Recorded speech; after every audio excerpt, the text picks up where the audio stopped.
지난 시간에는 아내들이 행할 도리에 대한 말씀을 나누었습니다. 하나님께서 아내들에게 하신 명령은 아내들이여 자기 남편에게 복종하기를 주께 하듯 하라라고 했지만 현실적으로 보면 문제는 복종할 만한 또는 존경스럽지도 않을 수도 있다라는 것이죠. 하지만 그럼에도 불구하고 하나님께서 그렇게 하라고 하시는 데는 이유가 있는 것이죠. 그 이유를 살펴보면 저를 포함해서 남편들이 아내로부터 감히 그렇게 대접을 받을 만한 인격이 되지 못한다라는 거죠. 하지만 그럼에도 불구하고 아내가 그렇게 대우를 하면 양심에 찔려 또 정말 삶을 바꿀 것이고 또 생활을 바꿀 것이다 라고 하는 것이죠. 너무 잘하면 마치 그 가시방석에 앉은 그런 기분일 겁니다. 그렇게 되면 말도 좀 조심스러워지고 행동도 조심스러워지고 좀 더 잘하려고 노력을 하게 될 것이고, 그래서 가정은 좋아질 수밖에 없기 때문에 하나님 그렇게 하라라고 하셨습니다. 자, 그러나 남편의 입장에서 볼 때 얼굴이 화끈거리고 가시방석 같은 기분이지만 그래도 아내들은 그 남편을 대할 때 복종하기를 주께 하듯 해야 한다라고 했습니다. 그 이유는 그것은 하나님께서 아내들에게 주신 피할 수 없는 명령이기 때문입니다. 꽤 오래됐습니다만 인천의 풍요로운 교회 양은순 사모님은 그의 저서인 사랑과 행복으로의 초대라고 하는 책에서 왜 아내들이 남편에게 복종을 해야 하는지, 다시 말하면 왜 남편들이 아내에게 복종을 받아야 하는지에 대한 세 가지 이유를 말했습니다. 그 첫째는 하나님의 명령이기 때문이라고 했습니다. 자, 복종의 범위는 무조건은 아닙니다. 이것이 가정의 행복의 제1원칙인데 우리가 진정한 하나님의 사람들이라고 하면 하나님의 명령에 어떤 이유로든 거부하거나 항의할 수 없습니다. 아무리 신앙이 좋아 보여도 이것이 안 되면 하나님의 사람이라고 말할 수 없기 때문이죠. 둘째, 아내가 행복하기 위해서라고 했습니다. 하나님께서 하와를 지으실 때 아담의 갈비뼈로 만드셨는데 이것은 아담과 하와는 인격적으로 동등하다라는 의미입니다. 그러나 다른 측면에서 생각해 보면 아내는 필연적으로 남편의 보호를 받고 남편의 사랑을 받으며 살아야 할 존재라는 것이죠. 복종도 하지 않는 아내를 사랑할 수 있는 남편은 절대 있을 수 없다라는 것이죠. 그렇기 때문에 아내의 행복을 위해서, 자신의 행복을 위해서라도 남편에게 복종하라라는 것이죠. 세 번째, 남편의 행복을 위한 것인데 아무리 능력이 있는 남편이라도 가정에서 아내의 복종을 받지 못하는 남편은 외롭고 비참해지는 것이죠. 그러나 아무리 직장에서 말단이고 아무도 알아주지 않는 그런 남자라도 가정에 들어오면 왕과 같은 대접을 받을 때 남편은 그 가정을 통해서 행복을 얻게 되는 것입니다. 요즘같이 어려운 시대에 정말 사기가 떨어질 대로 떨어진 남편들의 사기를 복돋워 줄 수 있는 지혜로운 아내들이 되시기를 주의 이름으로 부탁을 드리겠습니다. 네 번째, 정상적인 자녀 교육을 위해서 남편에게 복종해야 된다라고 했습니다. 주로 문제의 청소년은 아내가 주장하는 집에서 난다라는 이야기가 있습니다. 남편의 권위에 복종하는 어머니의 모습을 통해서 그 권위에 복종하는 법을 자녀들이 배우는 것이죠. 스승의 권위에 복종할 줄 알고 사회 지도자의 권위에 복종할 줄 배우고 어른에 대한 권위에 복종하는 법을 가정에서부터 배워나가는 것이죠. 집안에서 아내가 남편의 권위를 무시하면 아버지의 권위가 집안에서 없어지고 따라서 자식들은 그 아버지를 무시하게 되는 것이고 아버지를 무시하면 어머니를 무시당하는 것 당연한 것입니다. 아버지에게 함부로 대하는 자녀들, 어머니만 하늘같이 여길까요? 어머니만 하늘같이 여기지 않습니다. 그래서 성경은 자기 남편을 하나님 경외하듯이 경외하라라고 했습니다.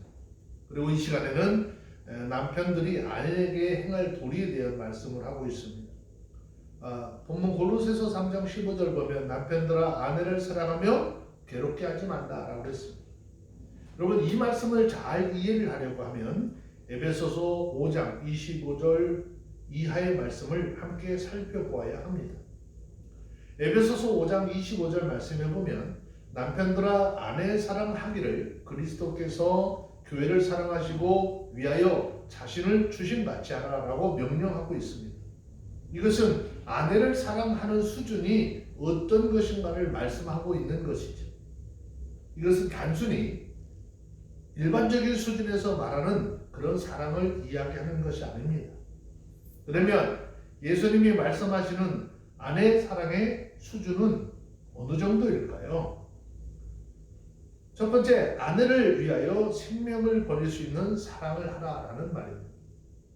에베소 5장 25절 말씀에 보면 내 아내 사랑하기를 그리스도께서 교회를 사랑하셔서 자신을 주심같이 하라라고 그랬습니다. 다시 말씀을 드리면 아내를 위하여 생명을 바치라는 것이죠.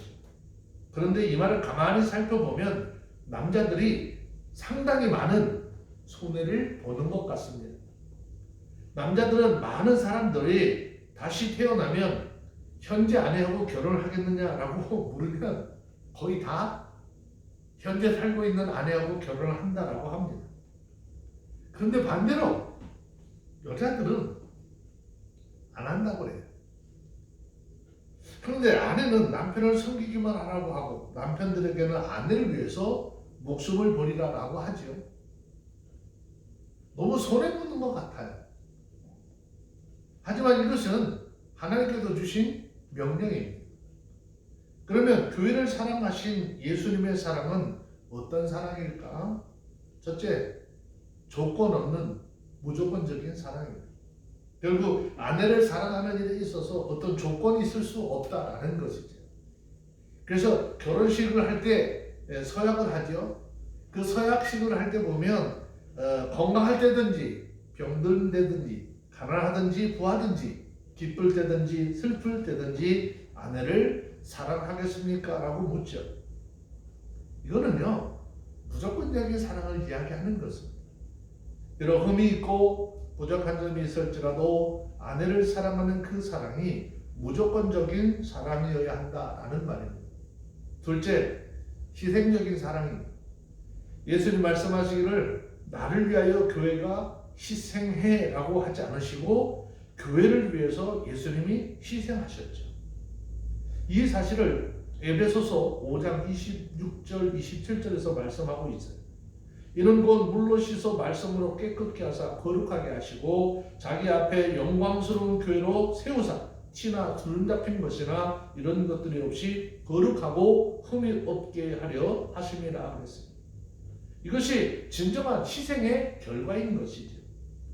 예수님께서 교회를 위해서 희생해 주셨기 때문에 교회가 거룩해졌고 영광스러워졌으며 흠이 없게 되었습니다. 이것은 희생적인 사랑의 결과입니다. 또 열매입니다. 마찬가지로 아내를 사랑한다라고 하는 것은 그 아내의 약점을 감싸주는 것이고 부족함을 내가 대신 채워서 함께 영광을 누리는 것입니다. 때로 보면 남편들이 다른 사람들 앞에서 아내의 흉을 보고 악평을 하는 경우를 접하게 되죠. 이것은 단순히 불행스러운 일이고 또 실수하고 있는 것입니다. 다시 말하면 결국 자기 자신을 학대하고 있는 셈이죠. 많은 사람들이 자기 아내를 자랑하면 팔불출이라고 합니다.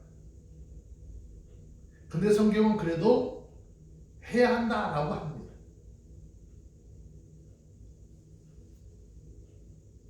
팔불출이라고 하는 말을 들어도 자기 아내의 자랑할 수 있도록 하라는 것입니다. 세 번째, 불변적인 사랑.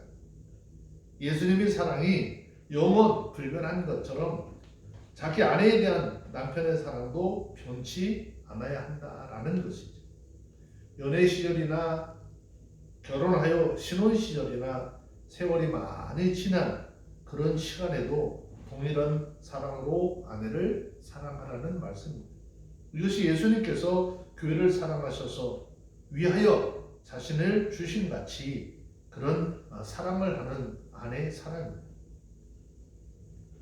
이쯤 되면 이 말씀을 듣는 남성들의 마음이 점점 더 무거워지고 심각한 부담감을 느끼게 되죠.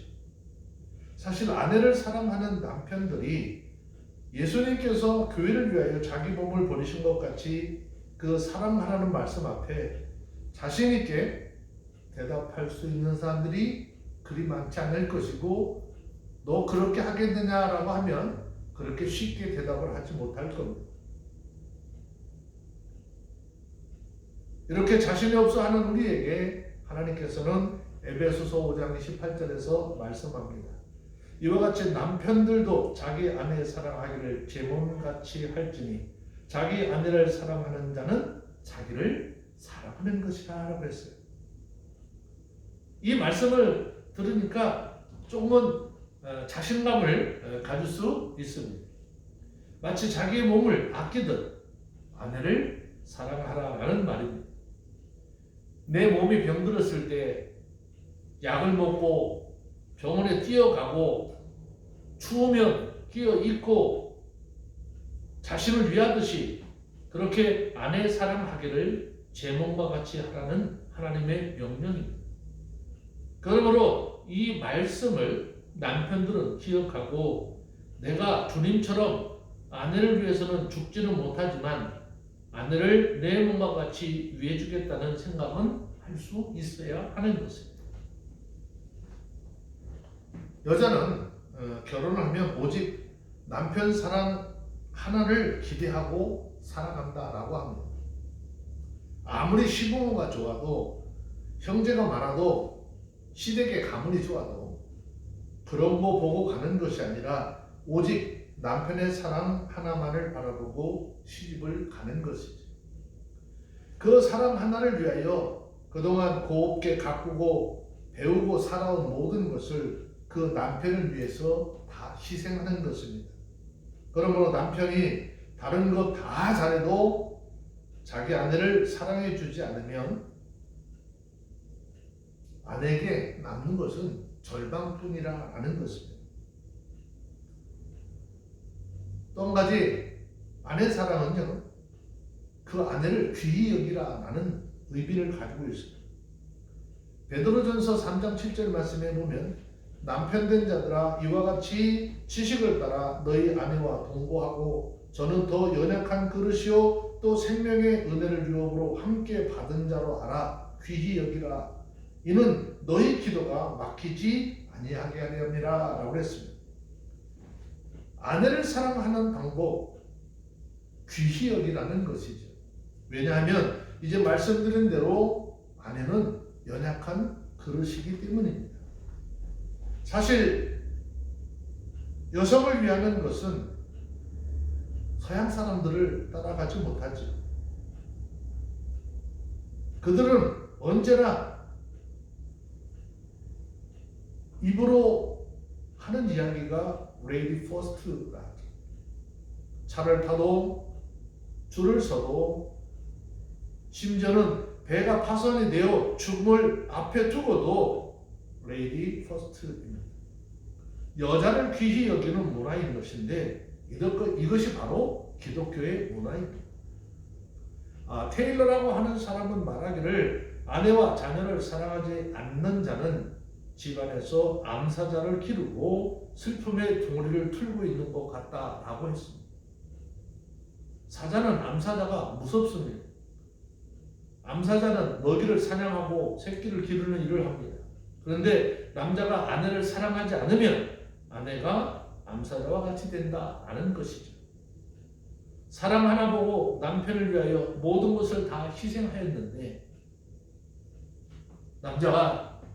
남편이 아내를 사랑하지 않으면 아내를 집안에서 암사자가 되게 해버리고 마는 것입니다. 그리고 자식들은 부부가 화평하지 못하면 슬픔의 둥우리 속에서 눈물 짓는다라는 말이 있습니다. 탈무드에 이런 말이 있습니다. 아내를 까닭없이 괴롭히지 마라. 하나님께서는 아내의 눈물 방울을 세고 계신다라고 했습니다.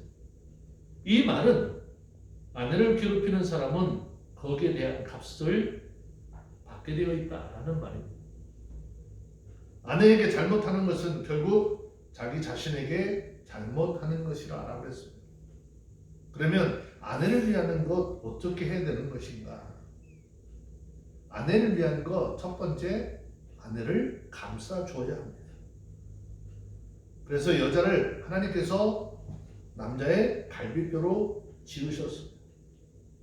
갈비뼈가 우리 인체 속에서 중요한 것은 심장과 아주 연약한 내장을 보호하고 감싸고 있듯이 남편들은 연약한 아내를 감싸주는 것이 제 몸과 같이 사랑하는 것이다 라고 말씀하고 있습니다. 물론 약점이 많고 결점이 많지만 예수님께서 불완전한 이 지상교회를 사랑하셔서 감싸주셨던 것처럼 내가 보고 내가 생각하기에 불안한 점이 많지만 그 불완전한 아내를 사랑으로 감싸주라라는 것이죠. 둘째는 자상한 남편이 되라라는 것입니다. 남편들이 아내를 위해 생각할 때 큰 것만 생각하기가 쉽다라고 합니다. 그런데 정말 중요한 것은 집안에 있는 나의 아내는 어떤 면에서 보면 아주 사소한 일에 더 관심이 많다라고 하는 사실을 알라는 거죠. 퇴근한 남편과 이런저런 이야기를 하고 싶고 또 집안의 모든 일을 자상하게 관심 가져주기를 원합니다. 또 이렇게 얘기하니까 뭐 말을 많이 해야지 된다, 잔소리하라 그런 말 아닙니다. 그냥 따뜻하게 관심을 갖고 좀 대화를 좀 해줄 수 있도록 하라는 것입니다. 어떻게 보면 아내 평범한 이야기에 맞장구 쳐주는 일은 그 아내로 하여금 사랑받고 있다는 아주 뿌듯함을 느끼게 해주는 것이죠. 아주 오래된 이야기입니다. 1993년 4월 달에 SBS 그 방송 빙글빙글 퀴즈쇼에 남편이 남으로 느껴질 때 언제인가 라는 질문으로 설문조사를 한 적이 있습니다. 그 순서가 어땠느냐 하면은 어떤 일을 결정하는 데 있어서 자신과 의논하지 않거나 내 의사를 무시할 때, 두 번째 술 먹고 늦게 들어올 때, 결국 집에는 잠만 자러 들어오는 것이 아닌지, 세 번째가 아픈 사람을 보고도 무관심할 때, 아프다고 하는데 약이나 사 먹지 그러고 혼자 누워서 잔다는 거예요. 집안일이 아무리 많아도 설거지 한번 도와주지 않는 남편. 다섯 번째가 자신에게 어떤 변화를 가져왔는데 그 변화에 대해서 알아보지 못할 때, 머리 모양을 바꾸고 또 새로운 옷을 사서 좀 이렇게 시장을 해봤는데 그에 대한 관심이 없다는 거예요. 변화를 알아보지 못한다는 거죠. 아주 재밌는 것 하나, 잠을 자는데 등 돌리고 자는 남편의 뒷모습 바라볼 때 남편 같지 않대. 또 결혼 기념일이나 생일 같은 거 전혀 기억하지 못했다라고 이렇게 방송을 통해서 조사가 되었습니다. 우리는 그 고린도전서 12장 29절로 31절 말씀에 보면 성령의 은사에 대한 말씀을 하지요. 성령에 대한 은사의 말씀을 하는데 이름은 밝힐 수는 없지만 어떤 목사님이 이 말씀을 아내를 위한 고린도전서 12장 29절 31절로 바꿔서 이야기를 한 적이 있어요. 이 말씀을 한번 잠깐 소개해 보고자 합니다. 남자면 다 남자겠느냐? 다 남편이겠느냐? 너희는 더욱 큰 선물을 사모하라. 내가 또 제일 좋은 길을 너희에게 보이리라. 아무리 성공한 사람이 되고 다른 사람으로부터 존경과 추앙을 한 몸에 받는다 할지라도 아내의 존경과 사랑을 받지 못하면 소리나는 구리와 울리는 꽹과리에 불과하다. 많은 지식을 소유하고 모든 사람에게 뛰어난 사람으로 인정받고 다른 사람을 다스리는 아주 탁월한 힘을 지녀 세계를 제패한다 할지라도 한 사람을 사랑할 수 없다면 아무것도 아니다.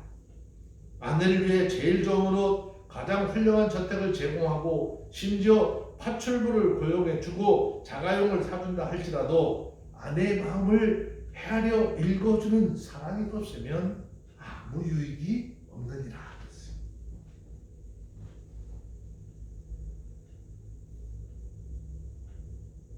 방송을 통해서 이 이야기가 전해졌을 때 많은 사람들이 웃었어요. 또 이 말에 많은 또 여자 성도님들은 또 감동을 받았다라는 이야기를 해요.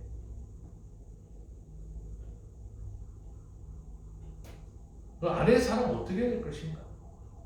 아내의 사랑 어떻게 될? 진정으로 아내를 사랑하면 이렇게 하라라고 그럽니다.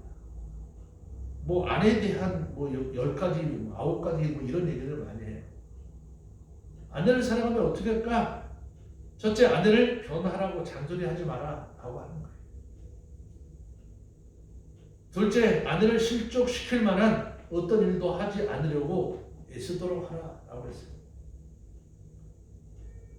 세 번째, 아내의 성장을 자랑스럽게 여기고 나보다 더 나은 것에 대해서 질투하지 말라라고 했습니다. 네 번째, 아내 앞에서 자신을 높이거나 자랑하지 말라고 했습니다. 다섯 번째, 아내에게 빈정거리거나 아내가 잘못한 것을 꼬집지 말라라고 했습니다. 여섯 번째, 자신의 욕심을 위해서 아내를 힘들게 하지 말라라고 했습니다. 일곱 번째, 쉽게 짜증을 부리거나 화를 내지 말라라고 했습니다.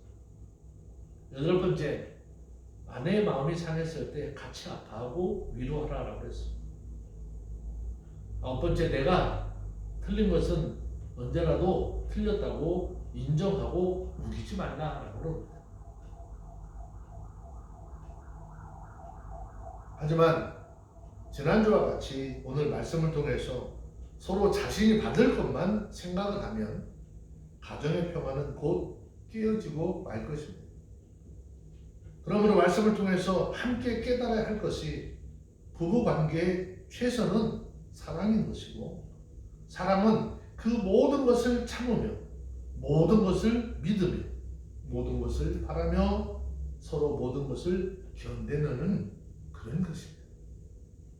우리 믿음의 가정들이 예수님의 말씀에 온전히 순종해서 늘 기쁘고 복된 삶을 누리는 아름다운 믿음의 가정들이 다 되어주시기를 주의 이름으로 축원합니다.